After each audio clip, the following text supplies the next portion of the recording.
现在呢是早上8点半，我的汽车呢是9点15分。我现在在这个里斯本的这个公共汽车站，它就是在汽车站从地铁上来以后，它有一个小的这个plaza，然后那边有一些咖啡。我觉得就是因为它的外面的等车区域呢环境要差一点，就是它的车很多，然后它这个里斯本的汽车站，我觉得有比较不好的一点的是，它完全没有标牌，然后你上来以后你都不知道要往哪走。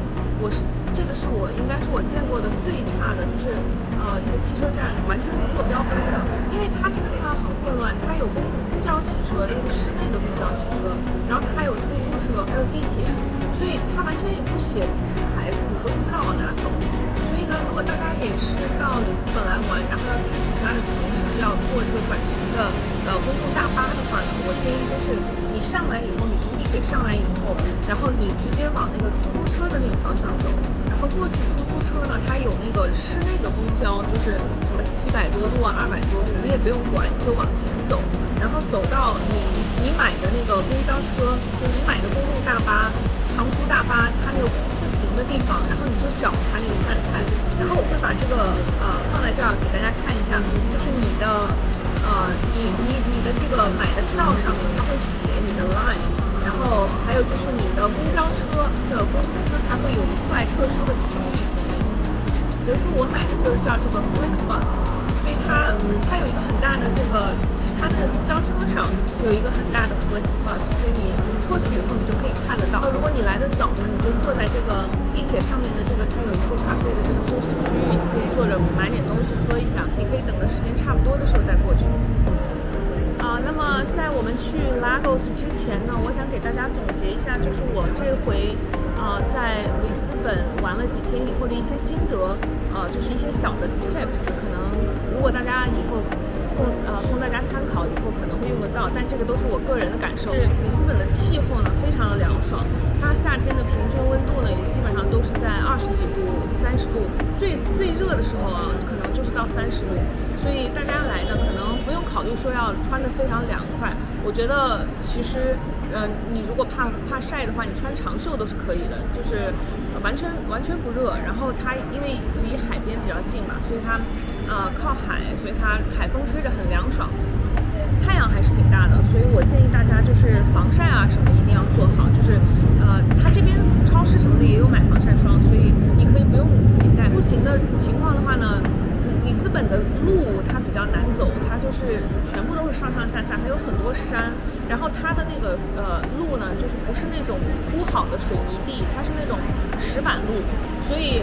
我觉得不太适合就我自己个人感觉，如果你要是走长路的话，不太适合穿拖鞋或者凉鞋，肯定是不太舒服的那如果你要是大部分时间是打车的话呢，那没有什么太大问题但是这个城市我感觉它是非常 walkable 的，所以就是你到哪去，然后你走路，其实你可以看得到很多的它的这些城市的景观，包括它的一些比较古旧的房子，所以我觉得其实走路是一个很好的办法，就是去探索一个城市然后因为它确实上上下下的，所以要有一双比较舒服的鞋子，可能走路才会比较方便。那接下来谈一下它的饮食。这边的饮食呢，我觉得有点像地中海饮食，就是它少油少盐，然后吃的呢相对来说比较清淡。它的餐厅里面呢一般都是海鲜居多。如果你要是比较喜欢吃肉的话呢，它可能就是选择没有那么多，它可能就是牛肉和鸡肉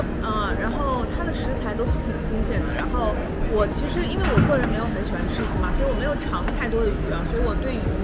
这边的鱼怎么样，我其实不是太有发言。大家如果吃到比较好吃的海鲜店的话呢，那也可以在底下给我评论一下。在这边消费的话呢，大部分时候是可以刷卡的，我觉得95%的店都是接受信用卡的但是 American Express 它是不收的。然后 Master 呢，我看它大部分店呢是接收这个 Visa 卡还有 Master 卡。然后你如果是坐地铁的话呢，你最好是有一张 Visa 卡，这样的话你就不用买票。你如果用 Visa Visa 卡刷的话呢，它会比你买那种普通的就是地铁卡可能稍微要贵一点点，但是我觉得这样很方便嘛。如果要是大家有国际信用卡的话呢，你就不用去充值啊，你就不用去买票，因为你充了值，你还要担心这上面的钱有没有用完。另外一点呢，就是里斯本一定要提前做好计划，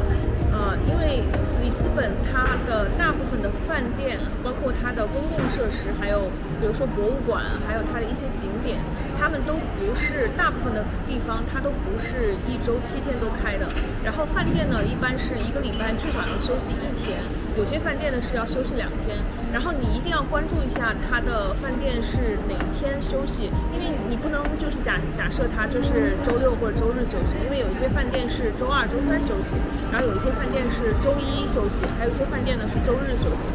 大部分的饭店呢，好像周日都是要休息1天。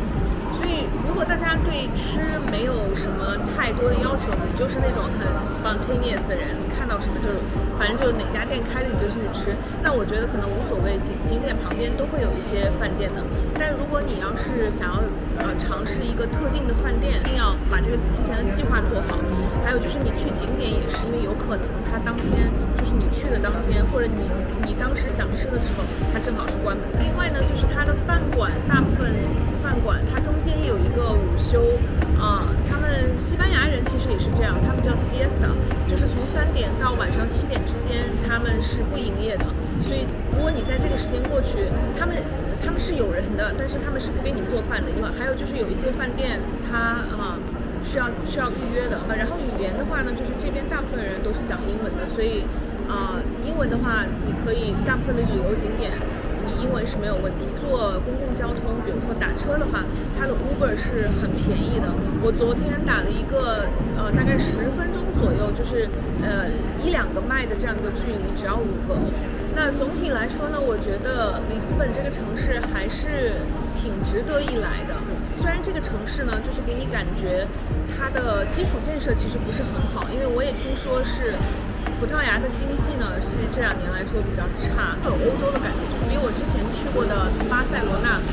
更觉得有欧洲，因为它的这种路啊，还有这种房子啊，就是因为它没有太多的开发嘛，它还是保持着以前的几百年前的这些路，所以就让你感觉到走在里面就是那种很欧洲、很文艺的感觉所以我还是挺推荐里斯本这个城市的。那我觉得我这回玩的也还不错所以我们接下来呢就坐这个车去里斯本南部的这个海滨小镇，它叫 Lagos， 然后我们到时候到了 Lagos 再见吧， See you in Lagos。